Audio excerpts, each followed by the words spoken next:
Big boss मराठीच्या 6व्या सीझनचा पहिला आठवडा पूर्ण झाला असून प्रेक्षकांचे लक्ष लागलेल्या पहिल्या एलिमिनेशनची घोषणा करण्यात आली आहे.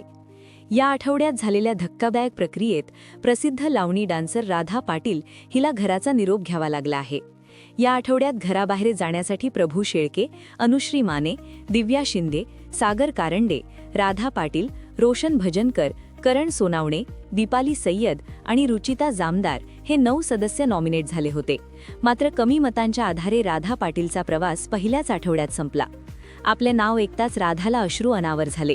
रितेश देशमुख यांनी तिला बोलतं केलं असता तिने आपल्या कलेबद्दल अत्यंत महत्त्वाचे विधान केले. राधा म्हणाली, मला इतकंच म्हणायचं होतं की आमचा शो घाणेरडा नाही. आम्ही पण लावणी व्यवस्थित करू शकतो आणि याच्या पुढेही लावणी उत्तमरित्यात सादर करू.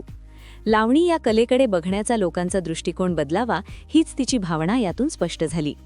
राधाच्या जाण्याने संपूर्ण घर हळहळलं. विशेषतः तिच्या टोळीतील सदस्यांना मोठा धक्का बसला.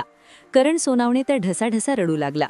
तिच्यासाठी ही एक खूप मोठी संधी होती, अशा शब्दात त्याने आपले दुःख व्यक्त केले.